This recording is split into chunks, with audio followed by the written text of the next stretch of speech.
Our first speaker is Jean Ferrick, the author of Strangers in Blood, Relocating Race in the Renaissance, and published by the University of Toronto Press. And she co-edited a collection of essays, The Indistinct Human in Renaissance Literature. Her research focuses on theories of race and nation produced by transatlantic resettlement, as well as the intersections of literature and science in the 17th century. She currently teaches at the Department of English at John Carroll University in Cleveland. She was recipient of a William S. Vaughan Visiting Fellowship in the academic year of 2005 and 6. And she was in the program Pre-Modern Others, Race and Sexuality. So delighted you're here. And you're going to stand up, I think, yes, at the I'm podium. going to go to the podium because it will make me a little bit more active. Can you hear me? I just wanted to begin by thanking everyone involved in the Warren Center here at Vanderbilt, the staff, administrators, and faculty.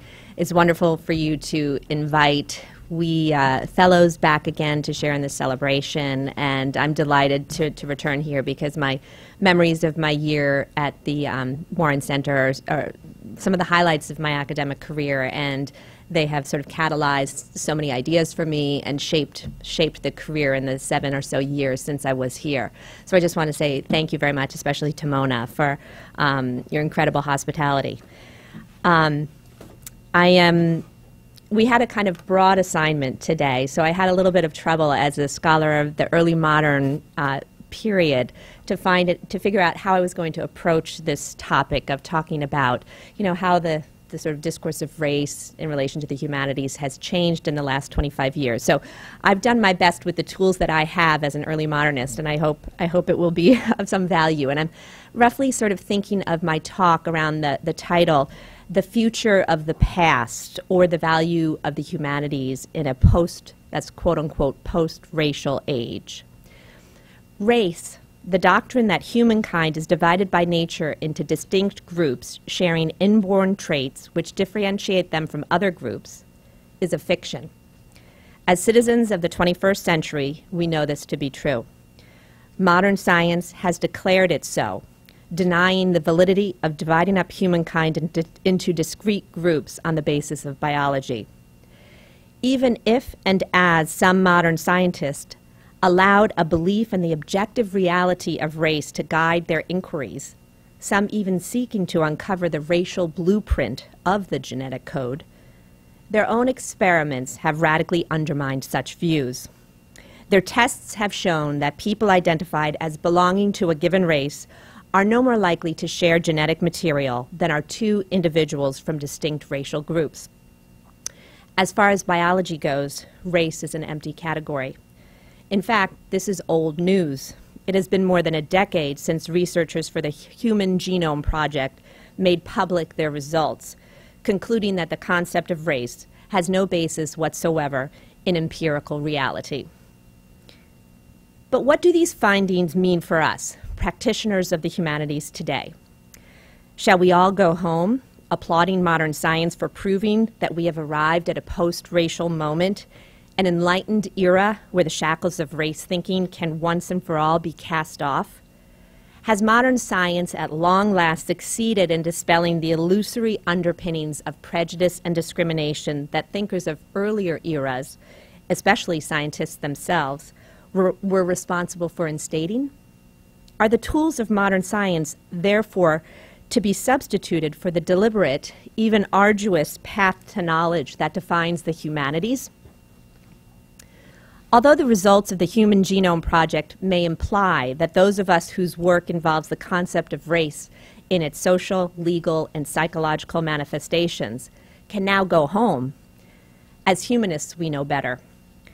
For though race may indeed be a fiction, as scholars trained in the humanities, we know all too well the power of fictions, their ability to shape history and to alter our world in the most palpable of ways. As arbiters of representations, whether visual, linguistic, or cultural, we know reality to be a mediated concept, accessed only through the filtering lens of a person, place, and time. So that if modern science tells us that the concept of race is a chimera, a mere social construct, it is one that yet wields a powerful sway over we citizens of the 21st century. In their recently co-authored book, historian and sociologist Karen and Barbara Fields call the spell that race thinking has cast over our moment racecraft, which is the title of their book, associating it with deep structures of thought commensurate with a belief in racial divisions. They argue that such thinking is the witchcraft of the modern world, a system of belief so captivating as to short-circuit basic principles of causation and to suspend other rational forms of analysis. In their view, racecraft is alive and well today, possibly even more than ever, now that the empirical dimensions of racial divisions have been struck down. Evidence for their assertion is everywhere. One need not look far to validate their view. Witness the government's role in perpetuating racecraft in the bureaucracy of census data, which asks each of us to locate ourselves within one of these suspect racial categories, even if only the symptomatically meaningless rubric, quote-unquote, other, which has been appended to the list in recent years as a kind of racial catch-all. Racecraft rears its head, too, in our political debates, as in seemingly innocuous disputes over the proper language for describing a president with both European and African derivation. Morgan Freeman famously denied that the U.S. had yet voted a black president into office, defining Obama as a man of mixed race in being the son of a white woman and African man. But in his attempt to more accurately designate Obama's identity as not quite black, Freeman also implicitly presumed the existence of pure racial categories for Obama's parents. Karen and Barbara Fields describe the suspect way of thinking they name racecraft as existing somewhere, quote, between science and superstition, an invisible realm of collective understandings, a half-lit zone of the mind's eye, unquote, which serves up a world of, quote, evidence for the imagined thing, unquote, in this case, the objective reality of racial categories. The violent implication of racecraft's presence are everywhere in our news, not least in the stunning repetition of tragic misidentifications where people of color, especially boys and men, are presumed to have criminal intent and have been struck down both by officers of the law and other citizens. Rodney King, Danroy Henry, Trayvon Martin, and just this past weekend in Charlotte, North Carolina, Jonathan Ferrell, among countless others. One does not have to look far to see that although the category of race is empirically meaningless, racecraft is alive and well in American culture. So where, to return to my question, does this leave us as practitioners of the humanities? In the face of the powerful fiction of race, what use are the tools that we work with? I'd like to attempt a response to this question, provisional as it might be, by means of a detour through work on race that has appeared in the past 2 decades in the field in which I work, that of early modern English literature. As an era associated with the emergence of transatlantic exploration, the rise of the merchant trading companies and of global trade, and the effort on the part of European powers to colonize lands such as Ireland, Virginia, and the West Indies, questions of race are part of the crucible of events, ideas, and policies that comprise this period. And yet consensus has been hard to find in scholarly investigations as to what the concept of race meant in pre- or early modern periods, and of how to parse its significance when we consider the different understanding of human biology and physiology that informed this era. Notably, it was an era with no science of genetics available to describe the mechanism by which natural traits were biologically transmitted. In this context, a range of somatic features, whether real or imagined, constituted part of the matrix of race's meanings, among them complexion and blood, familiar to us for their continued prominence in 20th century conceptions of race. But early modern writers also believed that the environment could profoundly transform such physical qualities, presumably inherited at birth, reinscribing a person's skin color, internal temperature, or complexion, among other qualities, making evident that this culture accessed physical identity with a different set of assumptions than do we. Still more intriguing, early moderns allowed qualities that we would describe as non-biological or secondary to nature, including religious and cultural differences, to be part of the matrix of qualities surrounding race's meanings. Indeed, I would argue that a crucial difference in their conceptions of race as against our own derives from the quite distinct way early moderns theorized the relation between things natural and things cultural, where we today work with a sharp distinction, even as we constantly experiment with crossing the threshold between the two realms of nature and culture. And here you might think of cyborgs. Early moderns theorized a very soft division between these realms, wherein cultural practices could bend nature, imagined in extremely plastic terms, altering shape, form, and color, possibly even species. The human body was one of these malleable natural forms, making our task of capturing this era's supple sense of difference among peoples all the more challenging. So where does this leave us in relation to our own purportedly post-racial moment? One effect of the divergence of approach and argument among scholars who seek to describe the logic of early modern race is that it unfixes the meanings of race, bringing to light its essential constructedness or fictivity, with an emphasis on fiction as that which is made, while also highlighting the variability of its modes and mechanisms over time. Historians and literary scholars of early modern race bear witness to a moment when concepts of human difference had not yet been defined by a master trope or dominant scientific model, which can reify a concept, observing instead a very agile, dynamic, and adaptive mechanism of belief, appropriating new somatic axes, new biopolitical modes, new scientific concepts to fuel its progression. Are you close to finish? I'm close. Insofar as scholars in the humanities identify and scrutinize the kaleidoscope of meanings that converge around human differences, even contradictory meanings, they fulfill the crucial role of disrupting the hypnotic effects of race that continue to hold sway today. Their scrutiny of how narratives of the body change over time can serve as a powerful dialectic in relation to modern biohistories. The dissonance of views then and now can catalyze change, unsettling what we think we know to be true about our empirical reality and exposing seemingly entrenched modern views as contingent and shaped by sociopolitical realities. If scientists seem to suggest that these debates are over and that a post-racial moment has arrived, humanities practitioners need to remember and to remind the world of the many forms, modes, tools, and languages that race thinking has taken over time. We cannot now rest easy, knowing that the concept of race has been evacuated of a material referent. Now is precisely when we need skilled readers of complex cultural and symbolic codes that mediate our access to an empirical world.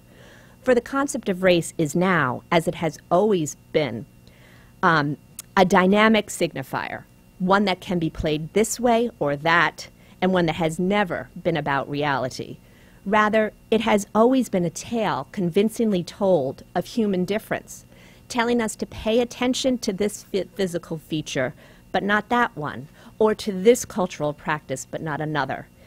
It would be a serious mistake to conclude it is harmless because science asserts it is not real.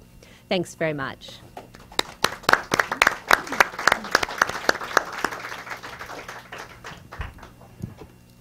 Our next speaker is Gilbert Herdt, professor and founder of the new graduate program in human sexuality at the California School of Integral Studies.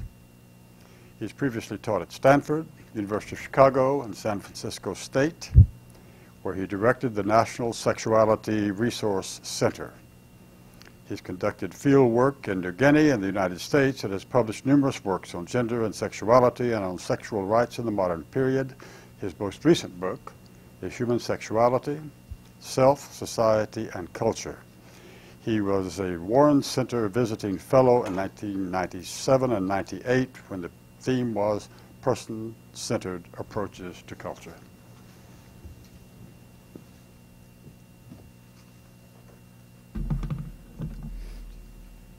Good morning, everyone. My experience at the Warren Center was simply wonderful, and I'm so grateful to Tom Greger and Volney Gay, my hosts, and to Mona for many, many kindnesses that made such a difference in my life at the time. My project was a book on secrecy and cultural reality among the secret societies and initiation cults I've studied for some decades in Papua New Guinea, and which still intrigue me in the context of how globalization, evangelical Christianity, and the extractive capitalism have really taken over that part of the world. My book examined the disparity between utopian ideologies of male purity and the glaring contradictions to actual relationships between men and women in these very rich societies, and how same-sex relationships were ritualized in the developmental cycle, in part to deal with these contradictions. As my career advanced, I focused on helping to support the growth of a more scientific and humanistic interdisciplinary study of human sexuality in higher education, and that's where I continue today.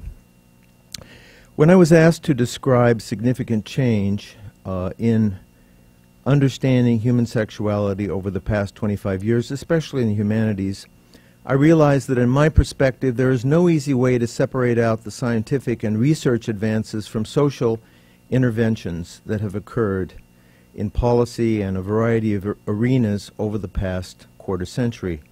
The changes are huge and remarkable and greater than at any time in human history.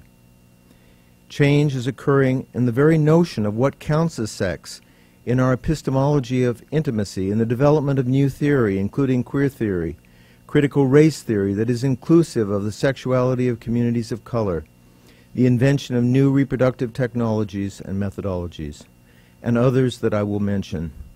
We might as well talk about the transformations over the last 2,500 years.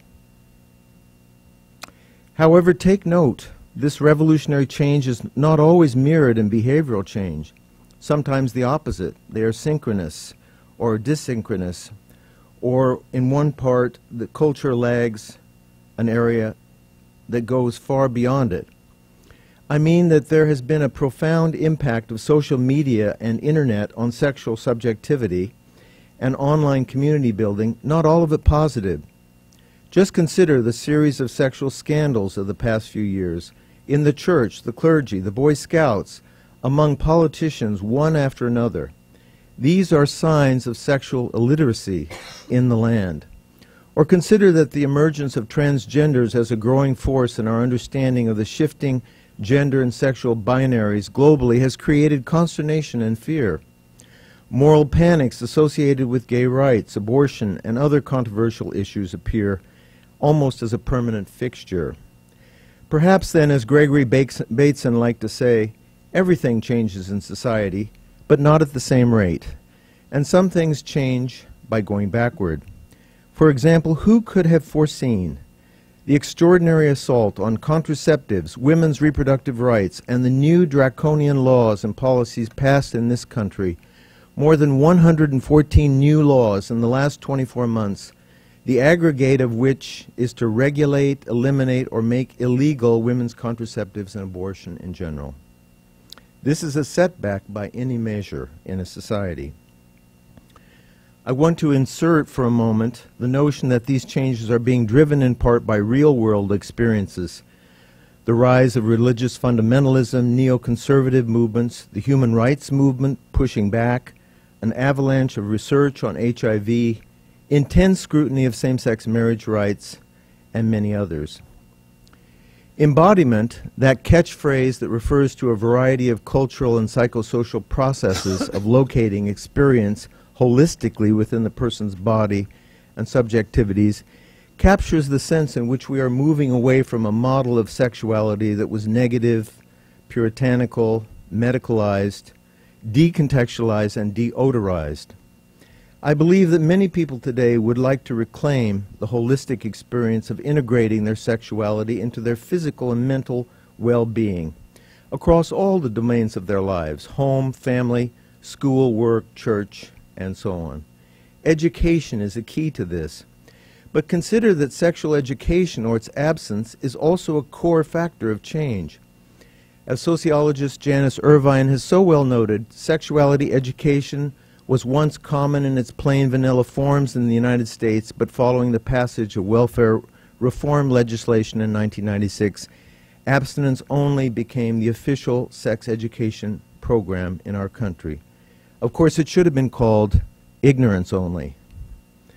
A whole generation is now coming of age that never knew sex education or at all, except from what they learned from peers, television, the social media.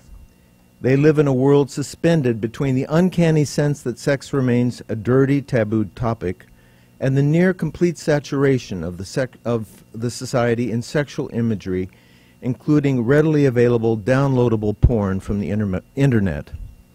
No wonder that embodiment is an appealing construct in such an age. But from my perspective, a new foundation of sexuality today is to look at sex, gender identity, and reproductive health as a human right. The stakes have gone up as Secretary of State Clinton referred to gay rights as human rights at the United Nations, and President Obama endorsed same-sex marriage and mentioned gay civil rights in his last inaugural address. Rights are being extended to all areas now: access to quality health care, the denial of reproductive rights, challenges of HIV stigma, and many others, but of course not without significant pushback. And the interaction of these rights with other forms of structural violence, especially poverty, racism, xenophobia, and stigma created by HIV are of singular importance. Same-sex marriage equality is also such a significant factor. Who in my generation could have imagined in our lifetime that we would be able to marry? It was an impossible dream. In fact, we have to remember that in 1970, people went to great lengths to hide the fact that they had a single, discrete, monogamous relationship because it was really out of keeping with the cultural norm of the time. After all, we regarded marriage as a bourgeois trap, something to avoid, something not to go into at all. And now we have the new charm circle of those who will get married and those who may even be discriminated against in the LGBT community if they do not get married, if they do not follow that norm. How quickly the circle turns. This is amazing rapid change and progress from my perspective, and American democracy is revealing its robust embrace of rights and change. And I can mention, but I don't have time to go into the extraordinary advances occurring in neurobiology and the brain and hormonal understanding that have revolutionized what we think about sexuality, but always being aware that for Americans, the default position is to think of sex as nature and natural. Always to push back and remember that we humanists, social scientists, must draw into attention for the public the role of context, of culture, of socialization, the critical role the family plays in its shaping of these genetic and biological forces. There are many important and very helpful contributions that have been made from these. I don't have time to mention them, but I just want to say that on the biological side, this revolution is helping us to understand sexual orientation, sexual fluidity in a way that previously was not possible. And I also want to mention the transgender phenomena. Some believe that the World Wide Web in the late 20th century facilitated the emergence of transgender, if not in fact the social networking that made possible the creation of a global online transgender community. Also, the way that transgender has emerged is not androgyny in the way that we thought about it in a previous generation. Americans are still fearful and intolerant of this issue, and its challenges, even within the LGBT community, are formidable. Advocates are beginning to see how the issue of being transgender is now rising to the top of the heap in concerns in society all over the globe. We're at 10 minutes. Putting it together, that's my cue. Putting it together, these changes are resulting in a new concept of human nature that includes a positive vision of sexuality. I've been teaching sexuality throughout my career, and as I increasingly see now, young people especially are hungry for a holistic integration of all the aspects of their lives and sociality with their sexuality, but they don't have the education and means to grasp that yet. It even includes their spirituality, by which I mean their sense of belief or faith to something that is higher, something that connects them to their feeling of the divine. As educators, I feel it is our responsibility to try and meet this issue with the scientific and humanistic research and pedagogy and social policy interventions that will enable us to keep secure this expanded concept of human sexual nature as a more vital, loving, and inclusive reality for the generations to come. Thank you very much.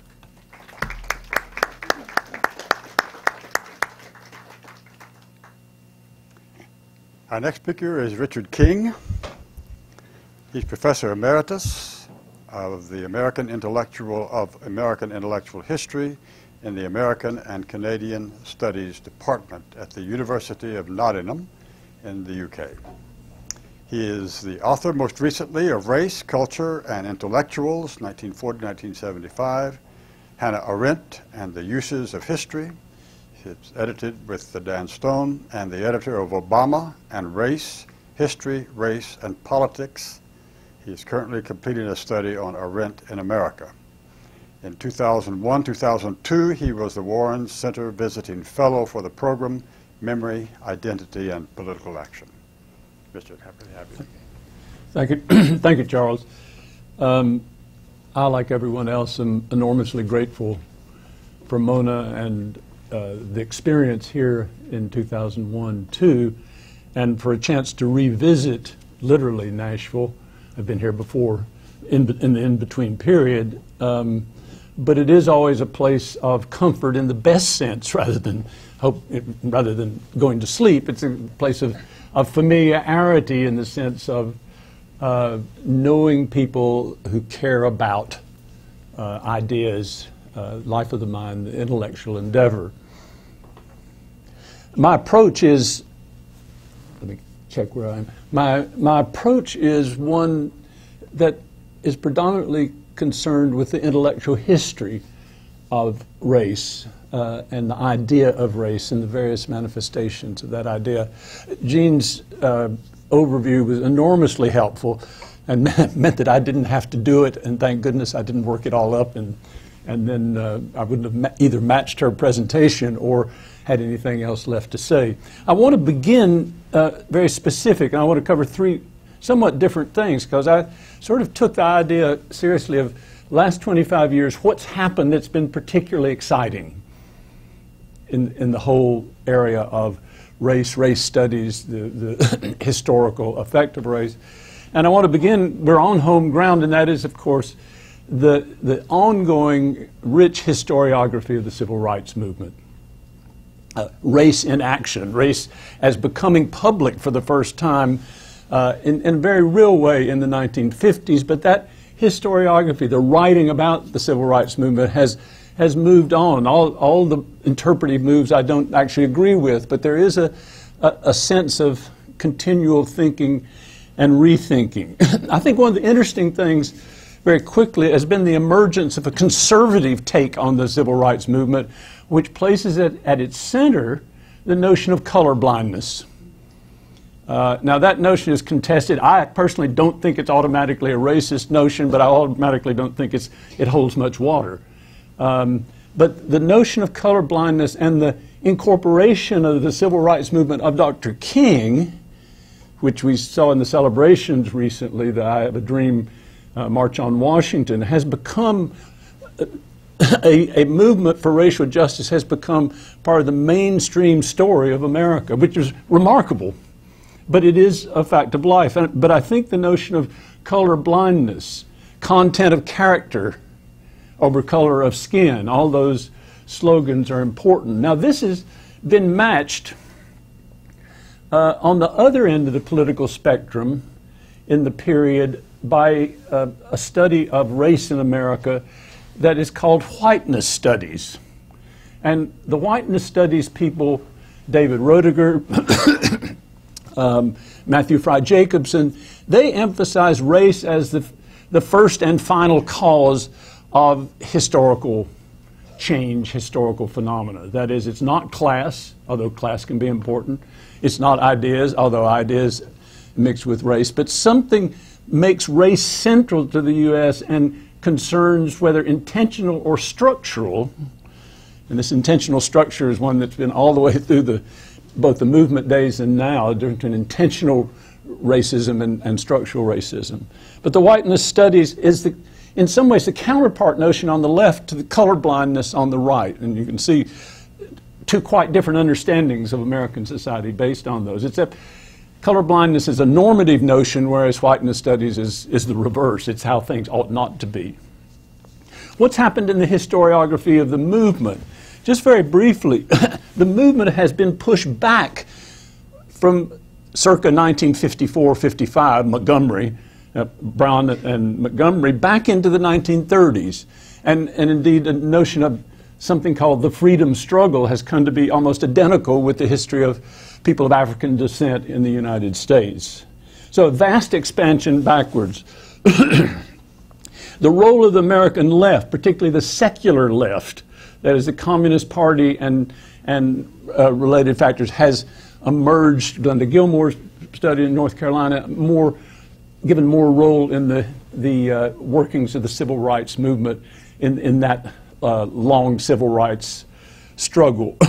The North has received new attention. Thomas Segrew's work stressing the northern origins of major parts, components, dimensions of the movement, which are primarily secular, and that's a final sort of emphasis. It's not Baptist ministers and preacherly oratory, nonviolence.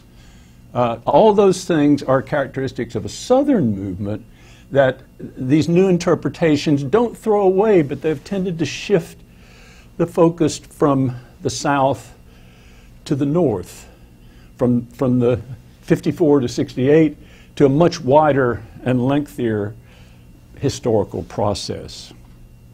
So that's one thing I think is important in understanding race in America. A second area, and I imagine other people may talk about this during the course of our presentations and discussion, as an intellectual and cultural historian, it seems to me the most interesting notion that has come along came in 1992 with Paul Gilroy's book, The Black Atlantic. And what it did was deprovincialize African American culture, white American culture. It made us rethink the nature and functioning and mechanisms of a transatlantic culture.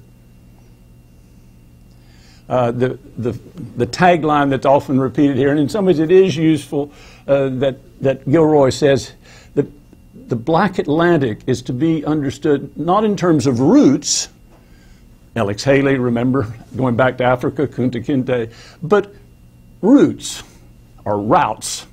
I never know which is English and which is American by this point, but roots, R-O-O-T-S, are not the point, but routes, R-O-U-T-S, are. The Black Atlantic does not privilege Africa as the source of Black Atlantic culture. It is a network of ideas, cultural creations, to a certain extent institutions, although Gilroy's weak on developing specific institutions. And it wants to establish the close connection between capitalism, of course, and the emergence of slavery and the modernity of the idea of race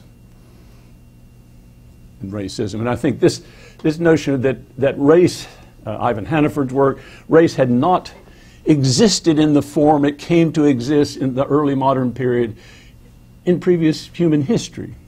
Not to say there wasn't prejudice, so on and so forth, all the usual caveats. In the United States specifically, Gary Gerstle here at Vanderbilt, his book, American Crucible, challenges the Whiteness Studies people by saying you can't characterize American political culture and thinking just by talking about race and ethnicity. There is a civic humanist, Republican, political dimension there, and it turns up in the civil rights movement as well as other non-racial movements. So there is there's an interesting dispute there, an interesting conflict among historians that is the lifeblood of historians. The third thing I'd like to raise is abstract, and it bears on the term, as already mentioned, post-racial, and one of the terms that I vowed never to say out loud. But with the election of Barack Obama, everybody said, oh, are we in a post-racial society? Of course not. People were foolish to believe so. And I think that's right. It's often hard now to find anybody that will admit they thought a post-racial society was in the cards or on the table. But what did happen then? My sense is that we aren't even close to beginning to understand the process that led to the election of Obama in 2008. If we can separate his performance as president from his election and concentrate on that, how did all we smart American historians that deal with race miss this so totally? The polling data is actually there in some ways. People would say, yes, I would vote for a black president in the 1980s. You know, what were historians thinking?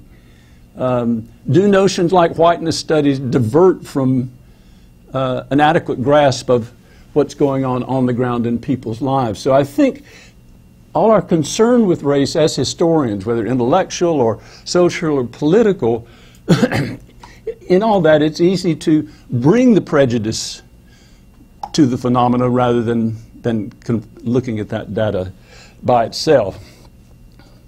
And so I want to suggest following a model that might be useful for thinking about what post-racial might look like if it ever happened, or how we would recognize it. And that is this. Charles Taylor, a philosopher, has written a book called A Secular Age. And he says, the point about secularization in the West, and I'm not going to stay with religion long, but he says is not that religion disappears, but that it proliferates and fragments, and it becomes one of the options. It's no longer hegemonic.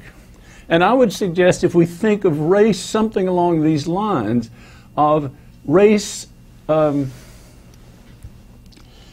race no longer, in some circles, some areas of American society, hopefully perhaps increasingly, but still, race no longer trumps all over other arguments. That is, people will, when faced with a racial interest, particularly white people, and some other interest, and this was happening already in the 1960s, they won't automatically choose race as the way to vote, what to act on. So I would suggest that if we look out for how race functions, how that notion of performativity is no accident, it's come to be so important because we can act in certain racial roles in certain racial ways. Okay, I better stop. Thank you.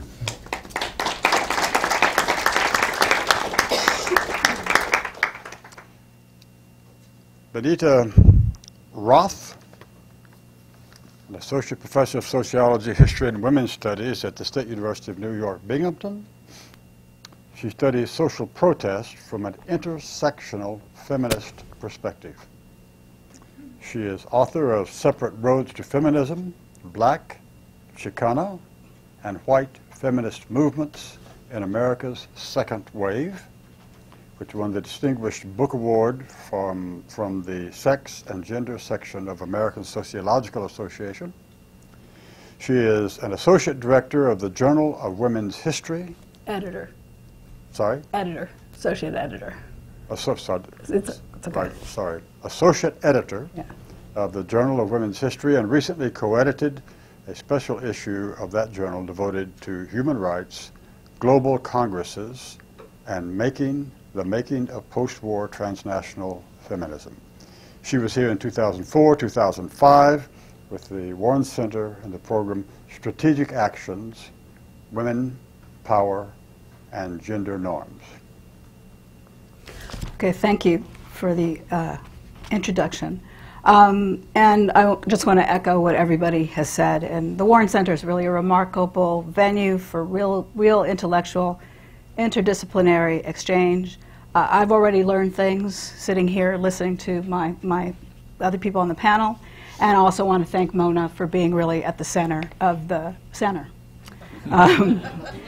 Okay, so my brief was to talk about gender in the humanities for the past 25 years.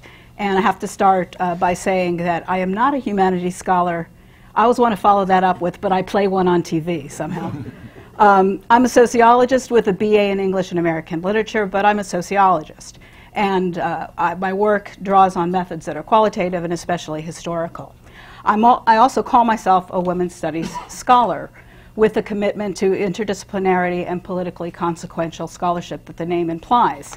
But what is in a name, particularly in the name women's studies, which I use to describe myself even while I know that I should update that or inflect the phrase somehow. For me, thinking about the phrase women's studies, how it has come to sound old-fashioned, but has not really been replaced, as I'll clarify in a moment, is one entryway into considering how scholars think differently about gender now than they did in the 1970s when the first women's studies programs were established. So according to Ms. Magazine, there are over 900 women's studies programs in the US alone, or maybe that should be called women's studies-ish programs. Because if you look at the program names, you'll see a fair bit of variation, and Ms. actually listed 14 different variations on program names out of almost 200 undergraduate programs that they surveyed. So there's women's studies, but also gender studies, and women's and gender studies, and gender and women's studies, and don't think there weren't meetings about which order to put the words in, okay?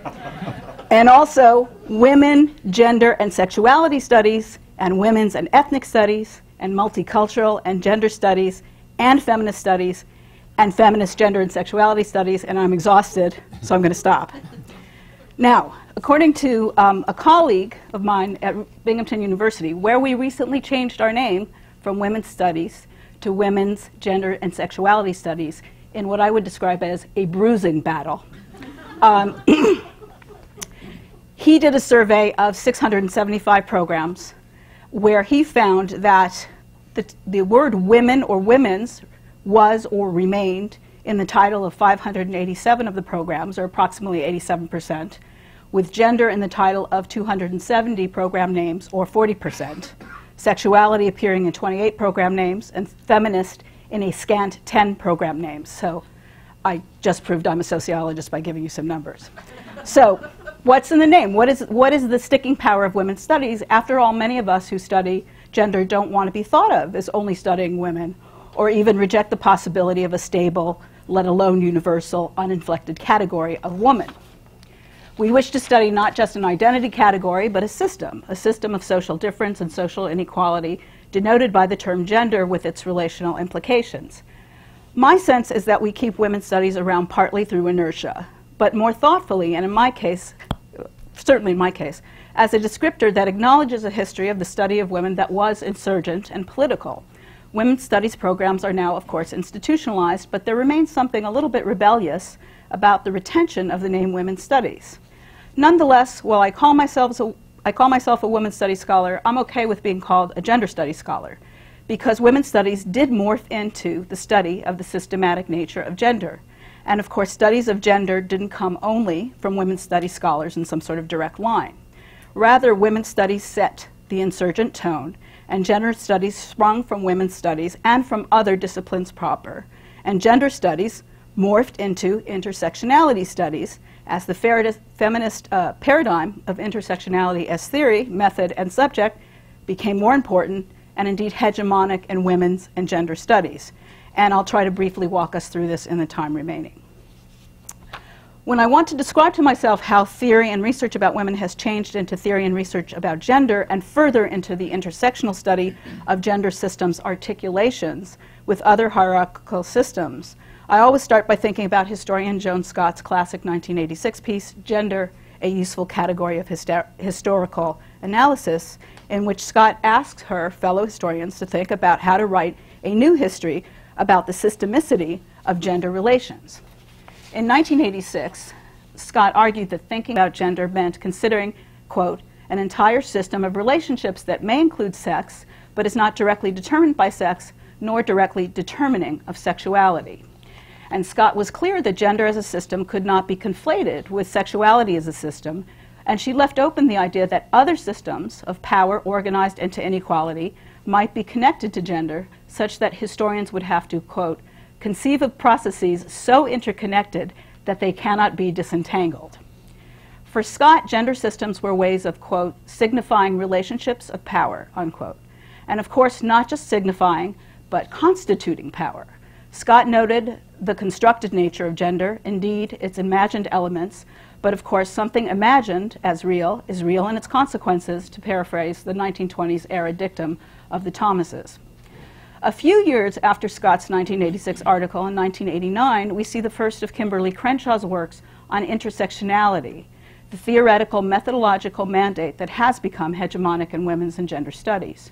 Crenshaw was and remains a critical legal scholar, and the article, Demarginalizing the Intersection of Race and Sex, a Black Feminist Critique of Anti-Discrimination Doctrine, Feminist Theory, and Anti-Racist Politics, was widely circulated. This first article by Crenshaw was developed into several subsequent ones that were closely related and which were published mostly but not exclusively in legal studies venues. It was when Crenshaw published another article a couple of years later entitled Mapping the Margins, Intersectionality, Identity Politics, and Violence Against Women that she hit upon the all-important development of conceptualizing intersectionality as a noun in her work, which advocated, and intersectionality in her work advocated, thinking of overlapping, mutually constitutive systems of inequality in order to understand Black women's social location and the policy and legal inadequacies caused by the failure to recognize the nature of these mutually inflecting systems of social domination. Now, Crenshaw's work was resonant because it crystallized into that noun the thinking of feminist scholars in a number of different disciplines. And of course, the idea of marrying the consideration of gender to that of racial hierarchies and class was present in the activist theorizing of African women in the U.S.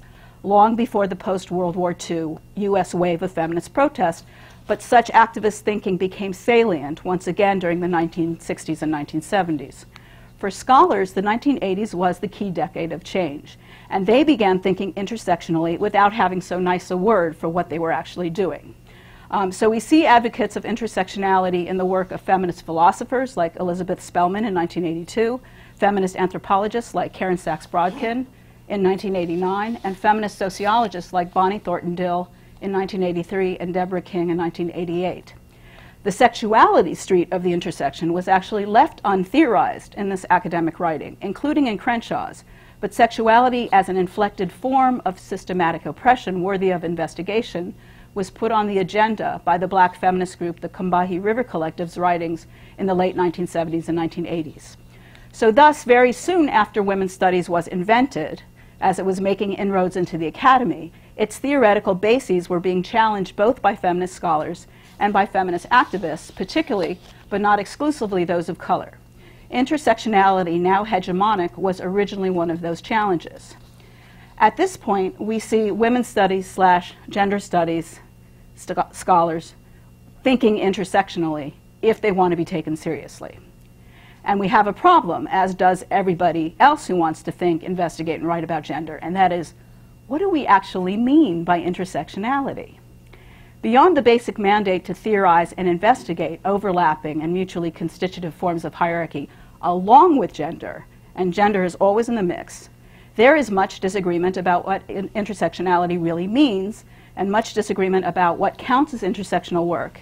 And here, for those who have the time and interest, I'll just reference the summer 2013 issue of Signs, which considers what intersectionality hath wrought, and is co-guest edited by Crenshaw with a co-authored essay by her. Crenshaw and her co-authors actually call for the development of the field of intersectionality studies. that would be interdisciplinary, transnational, and at its core, concerned with the systemic workings of power. We're at 10 minutes. Okay. Similarly, if more narrowly from a disciplinary standpoint, sociologists Myra Marks-Ferry and Hae-Yun Chu have recently called for the explicit inclusion of intersectional analysis in all sociological work. So let's return to this question of how gender is seen by scholars now. It's perilous to sum up in such a way, and I'm not the right person to sum up intersectionality. I also need to consider the arguments of gender studies scholar Kathy Davis, who argues that its intersectionality's very open-endedness that has allowed it to become so popular in gender studies. I'll just say this in closing. We have moved to the point where gender is much more than a category of identity, where its systemic nature as a part of social organization and human expression is recognized. We have moved past the point generally where we can consider gender over and above everything else, to where we have to understand its articulation with other systems of social hierarchy. We've moved to the point where we should ask fruitfully, what kinds of blind spots are created by scholars intent on investigating gender from an intersectional perspective? So there will be challenges and changes coming in how we think about gender, and in all certainty, by the time I call myself an intersectionalities studies scholar, I'm going to be hopelessly out of date.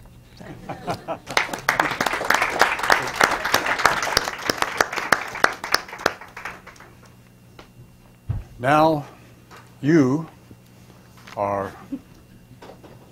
being intersectionally connected to the program.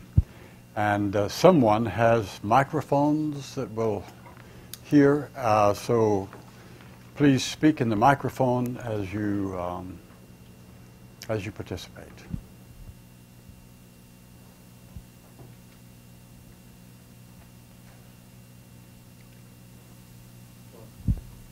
Question over here? I would defer to anyone who would like to have the first question. Thank you. I'm wondering, thank you very much to the four of you for these wonderful presentations.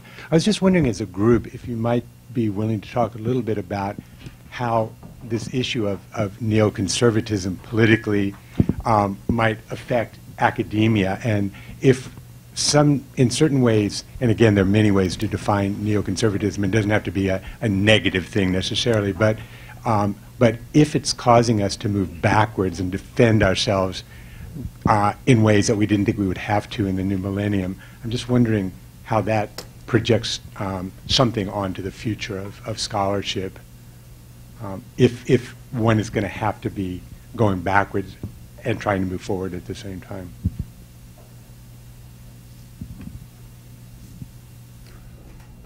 I'll try getting at some of that. I'm very interested in what happened to American conservatism and neoconservatism in relation to race and race thinking between, say, the 60s and the present, or particularly the last couple of decades.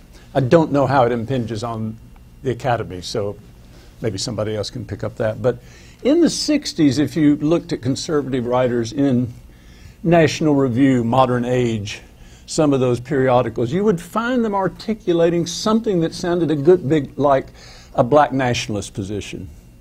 Is African Americans have a coherent culture and they should stay at home. That is, they should develop that culture internally and develop black pride. You can imagine the kind of things, and with the notion that it was demeaning to want to move into or force oneself as a group into positions and situations where you weren't wanted. That was a kind of conservative position. I don't know if you could find Bill Buckley actually saying stuff like that. And Buckley was, wretched on most of these issues in the 50s. From Brown on, and then he gradually changed. But there was some serious thinking about it, and again, it's close enough to later race-conscious ideologies and positions to make you feel a bit uncomfortable, make one feel a bit uncomfortable. That's why the irony by, say, the 1990s, perhaps a little earlier, but the late part of the previous century, and I think this is more a neocon development of former liberals, often, where they claim the original goals of the movement, and you can look at the NAACP's, Thurgood Marshall's arguments before the court, not just in Brown, but early cases, where the goals explicitly and phrases like colorblindness are used.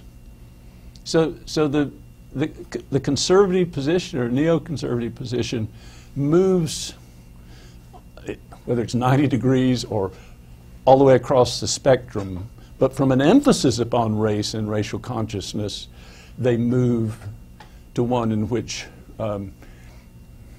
race should be systematically suppressed as a consideration for policy or personal action. So that's something about that position by itself. Again, I don't know the academic impact or anything of that sort.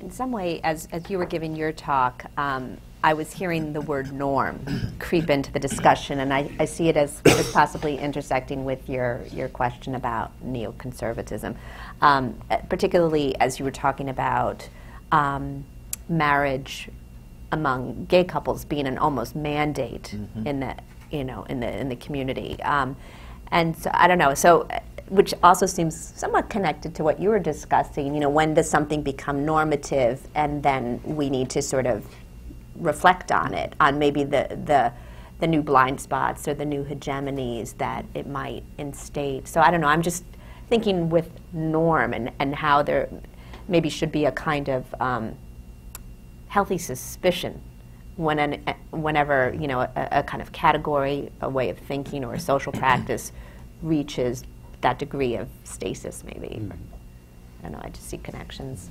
Yeah, I'm not sure if this is an answer to your question, but what I see as a feminist scholar when I look at some of the more popular incarnations of neoconservatism, as opposed to some of the really kind of rabid, like sort of trying to find their niche audience on the internet so they can vomit every day.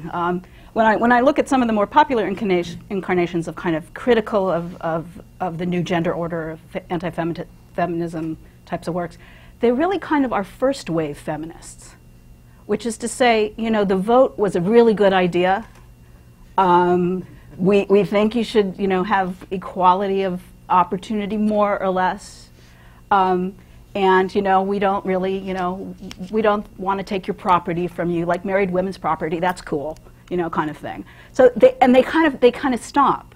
So it's a real kind of rejection of some of the more probing questions and more far-reaching questions and more integrative questions, to refer to what Gilbert was talking about, ideas of what, how gender could change people's entire lives. And I've been struck by that when I forced myself to kind of look at that material, the kind of neoconservative, neoliberal kind of takes on what where the gender revolution has gone a little bit too far. They're first wave feminists. They stopped in 1920. They don't want to go back before that, but they don't really want to catch up. I just raise a couple of points.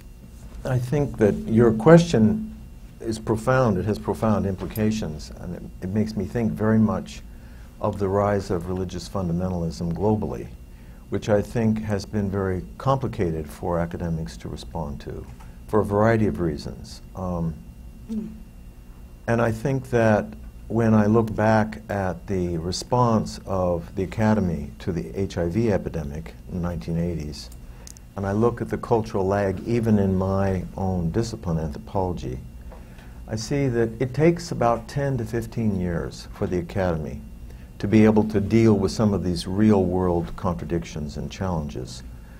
And I think that we're still grappling with what is a scientific and a reasoned approach to understanding neoconservative positions. But I also think that in the context of where society is today, that we're still trying to think about what constitutes research and a reasoned response, and how it is we can embrace, without endorsing, positions that seem to some of us very stark and challenging and unhumane and cruel and many other things. I'm thinking this morning of the latest news from Washington that food stamp programs will be defunded. And I'm just baffled by this, such a strong negative reaction to poverty and poor people in this country. So, but for us in the academy, I think we always it must be cloaked in reason. And that gives us limitations in terms of our ability to immediately respond.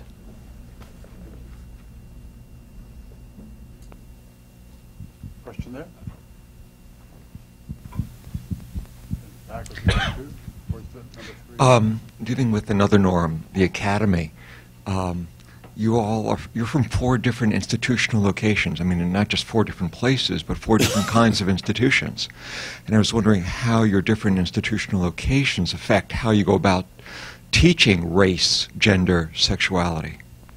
I mean, an English university, state university, John Carroll, I assume, is private. Is it Catholic? It's Catholic. And the University of Integral Studies, I'm not exactly sure. Private and sort of Buddhist. Okay. So, I mean, so I hear these very different institutional locations. Do they affect how you go about teaching gender, sexuality, race? I'd like to jump in. When I was at the University of Chicago, one of my colleagues famously said, "Sex, of course. We study it from the neck up." That's funny. And I would dare say that it would be, well, it is simply a fact that no mainstream or big brand university, such as Stanford, where I once was, has created a human sexuality program, doctoral program. I created a master's program at San Francisco State until the great budget crisis did it in, so to speak. But I think, from my perspective, social context is important.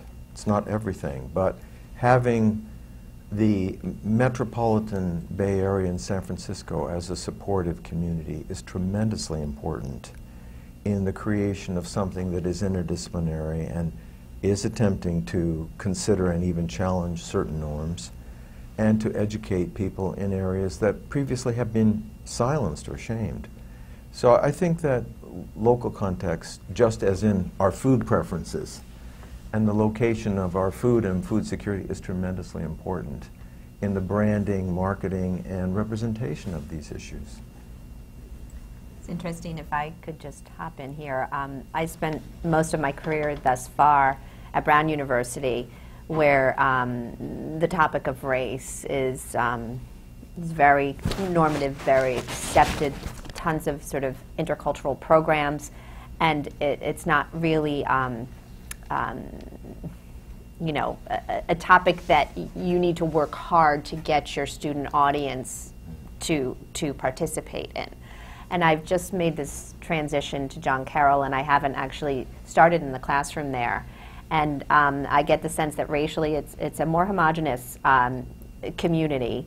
But in terms of my own work on the early modern period, I've very much been interested in the way that race and what we would call class are sort of 2 sides of the same coin, very tightly related and intersecting. And I have a feeling that John Carroll is going to percolate with more of those questions of class, you know, so it might help me to sort of bring out that emphasis or that relationality between those concepts, because I understand that many of the students are, maybe even the majority, are on financial aid. They come from very different backgrounds than students at Brown, who I would say by and large are highly privileged. Even, you know, there's controversies on campus there about the minority students there really being, you know, the upper echelon of whatever community that they're from. So that isn't really doing the work of, you know, affirmative action or what, reversing past discrimination to increase those numbers. So lots of kind of interesting controversies, but it might produce a different sort of emphasis that can be used to yield understanding and critical reflexivity on the part of the students. So I'm still sort of awaiting knowledge of how it's going to work and what I'm going to find. Just a couple of things about Nottingham. Courses in civil rights and race, both in history as well as literature, because it's an American, I was in an American Studies department, are probably the single most sought after or popular courses. You might argue that students, in one way or another, are trying to get out of the class bag, and that it's a relief to study race rather than class, both in America and by indirect transfer. One of my colleagues, who's English, says he didn't think our students should take American race relations or history of the civil rights movement until they'd done parallel analogous courses about Britain.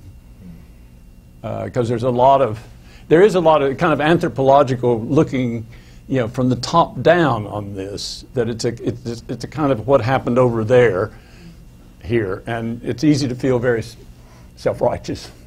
The second thing, that British universities and British higher education has enormous problems, still do, with recruiting special groups, whether class income-based or, as they call it, people from non-traditional backgrounds, which usually means some ethnic Southeast Asia, not Southeast Asia, but South Asia, or in some cases African or Caribbean. And so they feel their way along and are never sure it's right to do. And colleagues of mine who are politically, on the left and radical, or at least militant, don't want to hear notions of quotas or affirmative action or things like that. And as a result, universities persist in having minimal percentage of students who not only are poor, but come from non-traditional backgrounds. There are efforts being made, but it's a slow process. I think it's interesting, we don't get many students, but the students we do get can be from India or Pakistan, as well as from Britain. And I remember early on when I taught there, it was interesting, one student from, her parents were from India, and she identified very closely, and it made her a very good student, with Malcolm X. So there was a desire in British society for students of color to find historical figures, writers, whatever else, who somehow, however tenuously, but in sometimes very real ways, articulate what their experience has been. So it's a mixed thing. Yeah, so I teach at Binghamton University, which is part of the SUNY system, State University of New York. I have no trouble teaching what I want to teach, for now. Two worries. One is money. SUNY is an underfunded system. It keeps being an underfunded system. And that affects programs like women's studies, like ethnic studies. If you want to, the sort of fruit of the 1960s student revolutions, they get marginalized and they look like easier candidates for retrenchment in the chopping block. The other thing that really worries me, and it worries me not just as a gender scholar, but just as a scholar, is that the increasing corporatization of the university means that we're getting all sorts of directives from the top about measuring the outcomes of our classes, and so that we can provide students with, measurable skills that they can use, etc. And believe me, I want them to leave knowing how to write a declarative sentence, perhaps even more than that. But that's the kind of pressure that all of us are under. And I do worry about whether or not gender has been mainstreamed enough so that they'll just put the pressure on me as a scholar and not as a gender scholar to show these kinds of measurable outcomes and other kinds of objectives. So that's what a state school's like. There's a question in the back row. And the next one here. Good morning. Thanks so much for the presentations.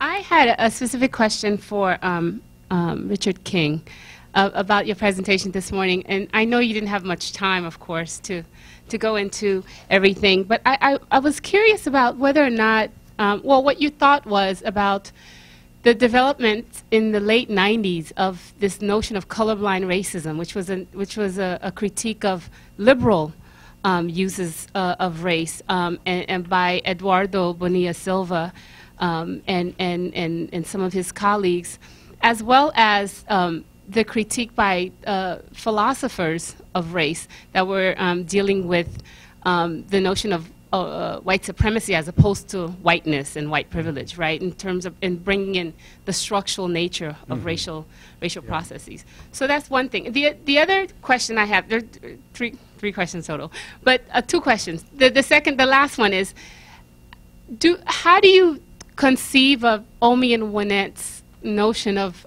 racial formation and racialization, where what they're arguing is that there's, the U.S. has always undergone these racial projects that are competing, right? And so at no point there's one that has hegemony, and that they're always competing, and in competing they remake projects and new racial ideas. And I was wondering what you thought about that in terms of your conclusion, how it is that we ended up like electing a black president or where we are now. Thank you. Well, those are really interesting and challenging questions. I think the racialization notions and things like that would, and competing racialization projects, as you said, I think, I would sort of minimally deal with it, or for purpose of a quick response is, and I think it gets at some of what you're asking, and that is, I mentioned in my comment very quickly that one of the things that most people, I think, who aren't in studying race, critical race theory, whatever else, don't get the distinction between personal and institutional racism. And it is a hard one to get across, because it seems to impute agency where people don't experience agency, and that's a tough sell. I think you are really the oppressor, or you are, by your actions of following the law and treating people in a colorblind way, that you actually are cementing or solidifying their inferior position, their oppressed position, whatever else. And I don't know how to get at it except education. It's hard to imagine it going on in a political debate. So, I think it is something that we academics have to figure out how to translate somehow into other terms. I don't know if we want to say that the president should have been doing more of this education. He's been remarkably wary and chary of bringing race up. But again, those are some comments in on that issue. I've got to bring this to a close. Okay. Just colorblindness. One of the distinctions that is at least a way to start with, I think, in explaining it, is, and I think Glenn Lowry made it once, and that is there's a difference between colorblindness as a means and an end.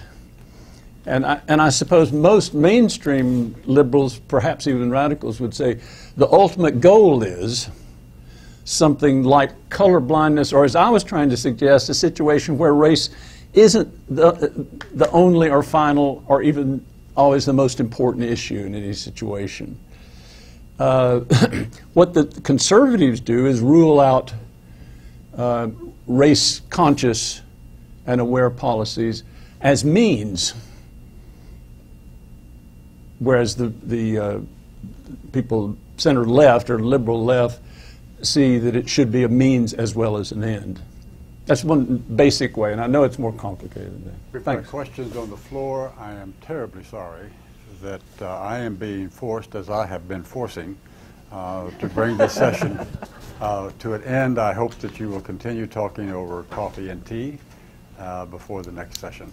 Thanks to our panel.